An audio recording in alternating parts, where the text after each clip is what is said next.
자, 오늘 분석해볼 주제는 바로 에너지입니다. 거대한 에너지 위기 하나가 전 세계 최강 대국, 그러니까 미국과 중국을 완전히 다른 길로 가게 만들었다는데 이게 대체 무슨 얘기일까요? 지금부터 한번 자세히 들여다보죠. 자, 이런 상상 한번 해볼까요? 만약에 전쟁 때문에 전 세계 석유 공급량의 20%가 그냥 하루아침에 싹 사라져버린다면요? 이게 바로 이 모든 이야기의 시작, 거대한 에너지 쇼크였던 겁니다.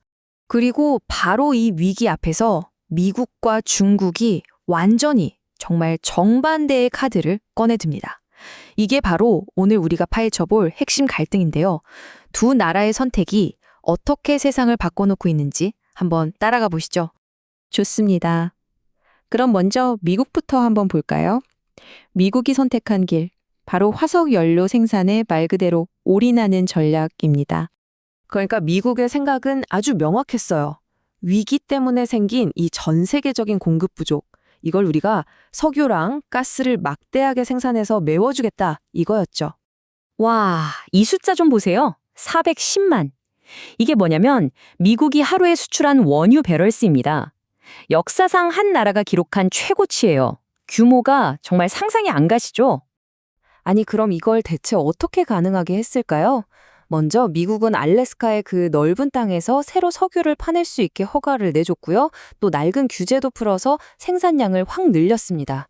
그 결과 어마어마한 양의 원유가 유럽이랑 아시아로 막 쏟아져 들어갔고, 당연히 미국 정유사들은 배럴당 $100가 넘는 그 고유가 속에서 엄청난 돈을 벌어들였죠.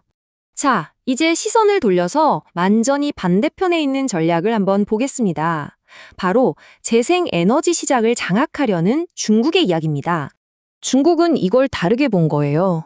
아, 지금처럼 화석연료 가격이 비쌀 때가 기회다, 이렇게 생각한 거죠.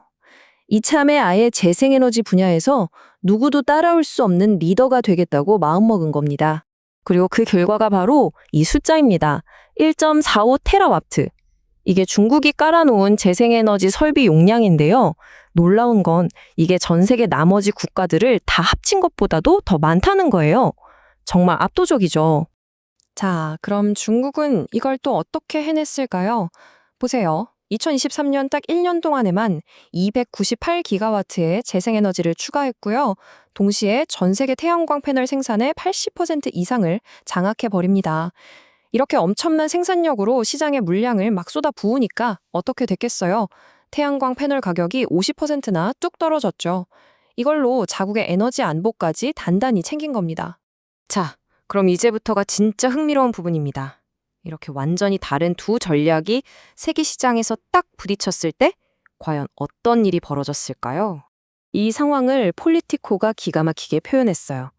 화석연료 쇼크에서 벗어나려고 발버둥치면 결국 중국의 품에 안기게 된다. 정말 아이러니하죠. 석유 의존에서 벗어나려 했더니 이번엔 녹색 기술 때문에 중국에 의존하게 된 거예요. 이 슬라이드를 보시면 그 충돌이 한눈에 보입니다. 자, 왼쪽 한번 보세요. 유가는 배럴당 $106를 홀쩍 넘기면서 막 치솟고 있죠. 그런데 오른쪽은요? 태양광 패널 가격은 반대로 50%나 폭락했습니다. 그러니까 한쪽에서는 비싼 석유를 사려고 날리고 다른 한쪽에서는 점점 더 싸지는 청정 에너지가 있었던 거죠. 이게 바로 시장의 충돌입니다. 그럼 이 거대한 두 강대국의 싸움이 다른 나라들한테는 어떤 영향이 미쳤을까요? 우리에게 좀 더 와닿는 한 국가의 사례를 통해 직접 한번 보시죠. 바로 우리나라, 한국의 상황입니다. 이 표를 보면 정말 격차가 한눈에 들어오죠. 중국과 미국의 재생에너지 용량, 말할 것도 없이 엄청납니다. 그런데 한국은요? 약 32기가와트. 이 차이가 얼마나 큰지 감이 오시나요? 근데 진짜 문제는 에너지 수요의 80%를 수입하면서도 오히려 관련 예산은 줄어들고 있다는 점이에요. 말 그대로 양쪽 강대국들 틈에 딱 끼어버린 형국인 거죠. 자, 그렇다면 이 새로운 현실 앞에서 한국은 어떤 길을 가야 할까요? 몇 가지 전략적인 단계가 필요합니다. 첫째, 다각화. 그냥 석유만 사올 게 아니라 위기 때를 대비해서 전략적으로 연료를 비축해야 하고요. 둘째, 가속화. 2030년까지의 재생에너지 목표, 이거 다시 세워서 더 공격적으로 가야 합니다. 셋째와 넷째는 구축과 현대화인데요. 언제까지 수입만 할 순 없잖아요. 국내에 태양광, 풍력 공급망을 만들고 스마트 그리드 같은 미래 기술에도 투자해야 합니다. 그리고 마지막으로 이 모든 걸 해내려면 혼자서는 안 되겠죠. 국제적인 협력을 강화해야 합니다. 자, 이제 마무리할 시간인데요. 이번 글로벌 위기가 우리에게 보여준 아주 중요한 개념, 이 역설에 대해 한번 정리해 보겠습니다. 이걸 에너지 안보의 역설이라고 부를 수 있겠습니다. 그러니까 변동성 큰 화석 연료 시장에서 벗어나려고 발버둥 쳤더니 이제는 청정 기술 때문에 특정 한 나라, 바로 중국의 공급망에 또다시 의존하게 되는 이 새로운 딜레마. 이게 바로 우리가 얻은 가장 큰 교훈입니다. 결국 우리가 마주한 새로운 현실은 이겁니다.